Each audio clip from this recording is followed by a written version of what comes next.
Juste une petite chanson. Une petite chanson d'amour Pour tous ceux qui sont pour. qui y croient jusqu'au bout, qui se battent malgré tout. C'est juste une petite chanson.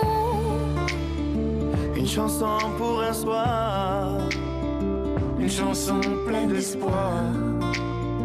Pour tout repeindre en clair, allumer les lumières. C'est juste une petite chanson Qui viendra belle et grande si on chante tous ensemble. si on unit nos voix, si tu chantes avec moi. La la la la la la. La la la la la la. La la la la la la. La la la la la la. Bonsoir Dominique, ravi de vous retrouver. Juste une petite chanson, c'est le nouveau titre produit par les chanteurs des Enfoirés pour soutenir les Restos du Cœur fondés par Coluche. Mais apparemment, il lui manquait quelque chose à cette petite chanson. Oui, ce petit quelque chose, eh bien, c'était sans doute cette traduction en langue des signes. En tout cas, c'est ce qu'ont estimé les lycéens de cet établissement de Tomblaine, près de Nancy, en France. Alors, ils ont tourné ce clip dans un lycée où toutes les personnes que vous voyez, en fait, sont les lycéens de l'établissement. Et certains sont malentendants. Alors, c'est la première fois qu'une chanson officielle des Enfoirés est traduite en langue des signes, peut-être pas la dernière.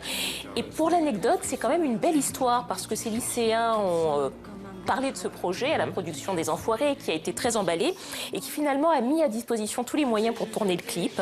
Voilà, c'est un clip qui a beaucoup de succès sur Internet, sur les réseaux sociaux, qui a été vu déjà plus de 110 000 fois.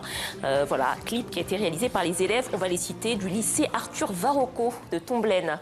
Eh bien, on les salue. Des nouvelles de la chanson française, Dominique, cette fois avec l'état de santé d'une icône du pays et de la chanson francophone qui inspire des inquiétudes. Oui, absolument. Cette icône, c'est Johnny Hallyday qui a révélé sur son compte Instagram qu'il souffrait d'un cancer et puis qu'il était soigné actuellement aux États-Unis. Alors, il a été un petit peu obligé de sortir du silence, Johnny Hallyday, parce qu'il y avait déjà eu beaucoup de bruit sur les réseaux sociaux, sur la toile. D'ailleurs, le compte Facebook de sa fille avait même été piraté. Finalement, lui, il indique qu'il va bien, qu'il est combatif et qu'il sera bien sur scène au mois de juin avec ses deux compères, Jacques Dutronc et Eddie Mitchell, pour le Conseil des vieilles canailles.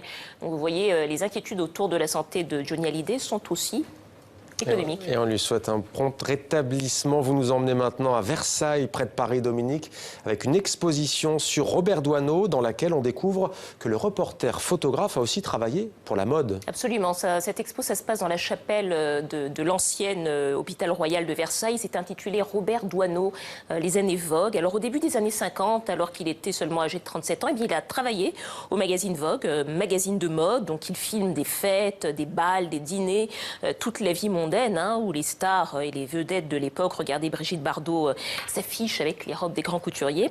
Alors rien à voir avec ces clichés habituels, parce qu'on a connu le Doisneau qui travaillait sur le Paris de l'après-guerre ou encore sur la banlieue.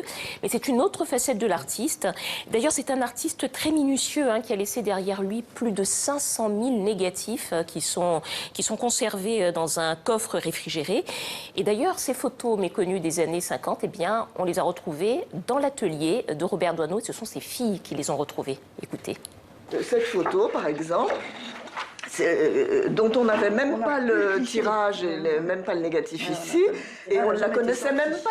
On ne la connaissait même pas parce qu'elle n'est pas sur les planches de contact ici. Vous voyez, suivant les années. Alors parfois, dans certaines photos, il avait fait le petit tirage de la photographie pour un petit peu voir un repérage. Voilà, expo à voir jusqu'au 28 mai à l'espace Richaud à Versailles. Et pour terminer, une image, Dominique, d'un nouveau tableau de Gustave Courbet qui vient d'être authentifié. Absolument, et ce tableau s'appelle La vue du lac Léman. Alors c'est un paysage qui avait été peint par Courbet en 1876, un an avant sa mort. Il était dans les réserves des musées de Granville depuis 1892, vous imaginez. Seulement, il a été authentifié que le 1er mars, donc c'est tout récent. Et au moment où Courbet a peint ce tableau, eh bien, il avait quitté la France, il se trouvait à la Tour de Pels en Suisse. Et il avait en arrière-plan ces montagnes qui lui rappelaient sa Franche-Comté natale. Alors c'est un tableau dans lequel on voit déjà l'influence de l'impressionnisme par le rôle de la lumière notamment. Et ce tableau, eh bien, vous pourrez le voir, Mohamed, puisqu'il sera exposé à partir de cet été au musée de Granville en Normandie. C'était Demander le programme. Merci beaucoup Dominique pour cette chronique culturelle.